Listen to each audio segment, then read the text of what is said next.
देश और दुनिया की तमाम खबरों के लिए राष्ट्रहित इंडियन चैनल से जुड़ें, हमें प्रोत्साहित करें।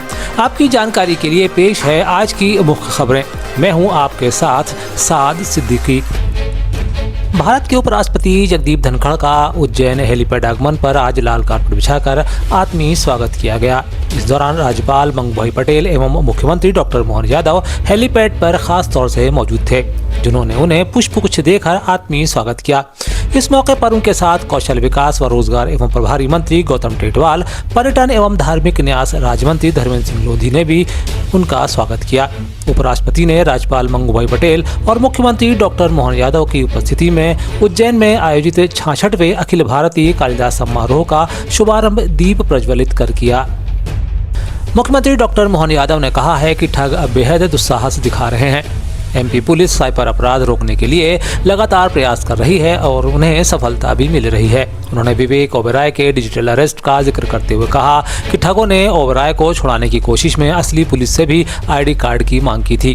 भोपाल के अरोरा कॉलोनी में लाइव डिजिटली अरेस्ट दुनिया की संभवतः पहली घटना है, लेकिन प्रसन्नता का विषय है कि हमारे नागरिकों की जागरूकता और मध्य प्रदेश पुलिस की तत्परता से पीड़ित परिवार की करोड़ की संपत्ति लुटने से बच गई।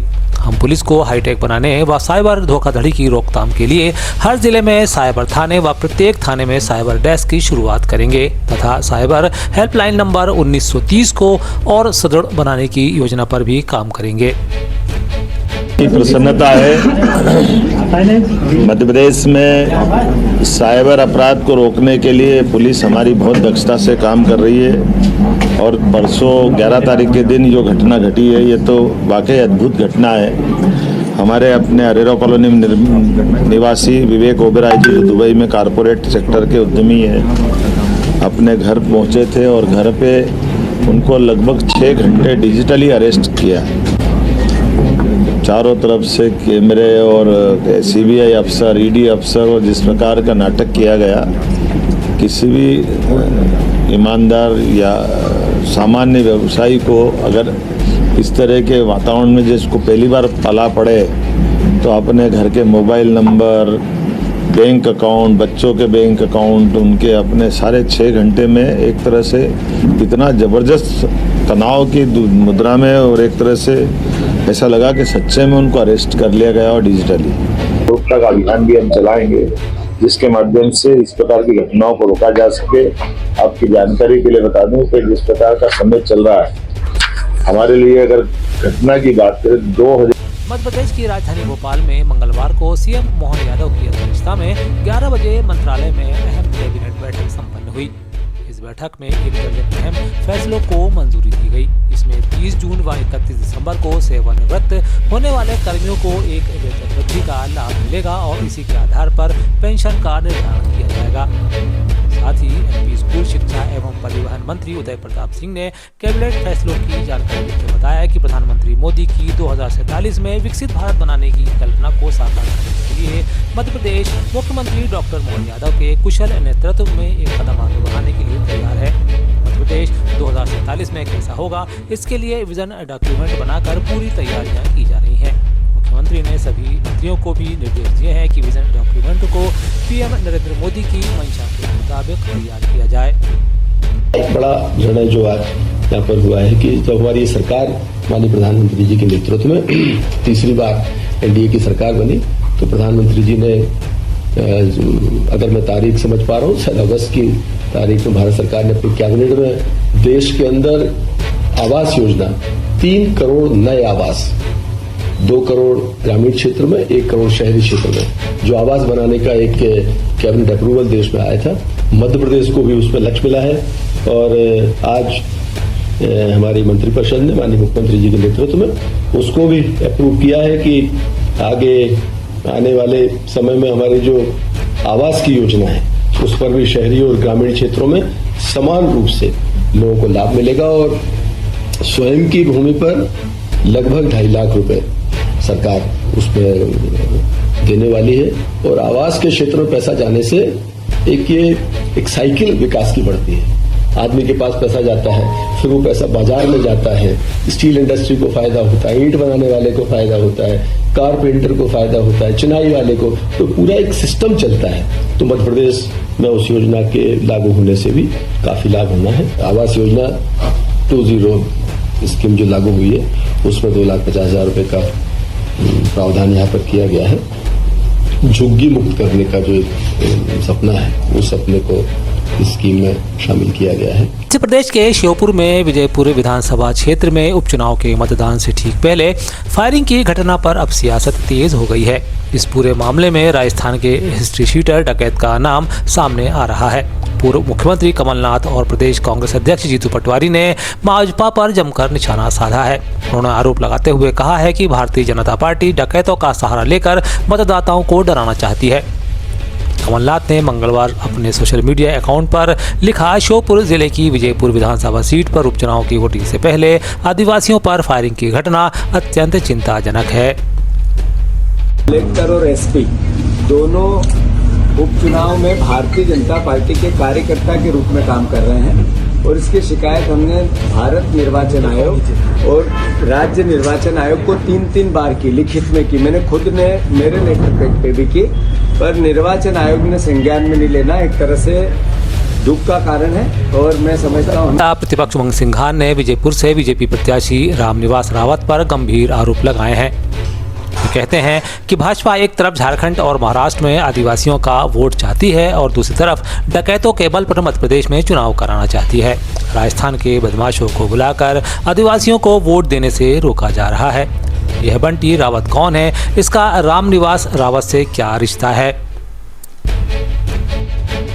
बीजेपुर उपचुनाव में कल रात को एक घटना घट गई, आदिवासियों पर गोलियां चलाई गई। ये गोली चलाने वाले कौन डकैत राजस्थान के हैं? ये बंटी रावत कौन है? ये रामनिवास रावत से इसका क्या संबंध है? इस बात को चुनाव आयोग को संज्ञान लेना चाहिए, पुलिस को तत्काल कार्रवाई करना चाहिए। मेरा सोचना है कि एक तरफ भारतीय जनता पार्टी झारखंड या अन्य राज्यों में, महाराष्ट्र में आदिवासियों को लुभा रही है, वोट मांग रही है, और यहाँ पर मध्य प्रदेश के आदिवासियों पर अत्याचार किए जा रहे, गोलियां चलवाई जा रही है एक उपचुनाव जीतने के लिए। भारतीय जनता पार्टी अपने कुकृत्य से बचना चाहिए और निष्पक्ष चुनाव होना चाहिए। चुनाव आयोग से मेरा निवेदन है कि तत्काल इस पर कार्रवाई हो। उधर कांग्रेस के आरोपों से भाजपा ने किनारा कर लिया है। मध्य प्रदेश के प्रदेश भाजपा अध्यक्ष कांग्रेस के आरोपों का जवाब देते हुए पलटवार करते हैं। वी.डी. शर्मा कहते हैं कि कांग्रेस नेता सिर्फ झूठ और छल की राजनीति से विजयपुर के आदिवासी भाई बहनों को प्रभावित करना चाहते हैं। हर समाज वर्ग के लोग भारतीय जनता पार्टी को विकास और गरीब कल्याण के आधार पर आशीर्वाद दे रहे हैं। इससे कांग्रेस घबराई हुई है। कांग्रेस के जो नेता हैं केवल आरोप और झूठ और छल की राजनीति करना, लेकिन आज मैं कहना चाहता हूं विजयपुर के अंदर शहरिया समाज, आदिवासी भाई और बहन, उन्हें प्रभावित करने का षड्यंत्र चली कांग्रेस। अपनी योजना से किसी को बुला करके आक्रमण करना और फिर उसको इस रूप में लाना, ये कांग्रेस का कुचक्र और कांग्रेस का इस प्रकार की प्लानिंग न कभी सफल होगी न कभी सफल हुई है। इंदौर में स्थित विश्व प्रसिद्ध खजराना गणेश मंदिर में मिलने वाला लड्डू प्रसाद श्रद्धालुओं को अब नए पैकिंग में मिलेगा। नई पैकिंग में खजराना मंदिर का तो नाम होगा, लेकिन इसमें भगवान गणेश की तस्वीर अब नहीं होगी। साथ ही नया पैकेट प्लास्टिक मुक्त भी होगा। इसके साथ ही अब प्रसाद की पैकिंग भी काफ़ी आकर्षक की गई है। कलेक्टर आशीष सिंह के मुताबिक खजराना मंदिर प्रबंध समिति के द्वारा इस प्रसाद को तैयार करके श्रद्धालुओं को उपलब्ध कराया जाता है। प्रसाद को मंदिर में मिलने वाली दान की राशि से ही तैयार किया जाता है और भक्तों के पहले महज 320 रुपये किलो के हिसाब से ही पैसे लिए जाते हैं। यह प्रसाद सिर्फ समिति के काउंटर से ही दिया जाता है। अब इस नए प्रसाद की पैकिंग बदलने के साथ ही इस रेट में मामूली वृद्धि भी की जा सकती है। संस्थान जो है निश्चित रूप से मदद कर रहे हैं, लेकिन ये पूरा का पूरा जो कार्य है वो जो प्रबंध समिति है उसके अम्ब्रेला में हो रहा है, तो उसी समिति का नाम इस पर रखा जाए। सर, भक्त सदन की शुरुआत हो रही है, इसको लेकर भी क्या कार्यक्रम? देखिए, भक्त सदन और तीसरा एक अतिथि निवास दोनों बनके हमारे भक्त सदन, अतिथि निवास और उसके साथ साथ एक अन्य जो हॉल है वो हमारा बनके तैयार, सत्संग हॉल बनके तैयार है।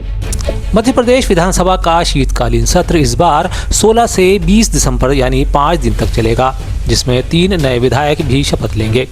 दरअसल छिंदवाड़ा जिले की अमरवाड़ा विधानसभा सीट पर उपचुनाव के बाद बीजेपी के कमलेश प्रताप शाह विधायक चुने गए थे, जो इस सत्र में विधायक पद की शपथ लेंगे। इसके अलावा मध्य प्रदेश की 2 और विधानसभा सीटें विजयपुर और बुधनी में उपचुनाव हो रहा है, जिसके नतीजे 23 नवंबर को आने वाले हैं। ऐसे में इन दोनों सीटों से जो विधायक चुने जाएंगे उनकी शपथ भी इसी सत्र में हो जाएगी। इस तरह शीतकालीन सत्र में 3 नए विधायक शपथ लेंगे। मध्य प्रदेश के नर्मदापुरम से एक अनूठा मामला सामने आया है, जहां एक घायल सांप का ऑपरेशन से पहले उसे एनेस्थीसिया दिया गया, यानी बेहोश कर सांप का इलाज किया गया। यह पहला मामला है जब किसी सांप को एनेस्थीसिया दिया गया है। बता दें, नर्मदापुरम के करीब कुलामड़ी गांव में एक 7 फीट लंबे घोड़ा पछाड़ सांप को कुत्तों ने घायल कर दिया था। जब लोगों ने सांप की मदद की और उसे रेस्क्यू कर लोगों ने नर्मदापुरम के पशु चिकित्सालय पहुंचाया, जहां पशु चिकित्सक सर्जन डॉक्टर अरविंद गुप्ता ने जख्मी सांप की गंभीर स्थिति को देखते हुए उसे तुरंत सर्जरी करने का फैसला किया।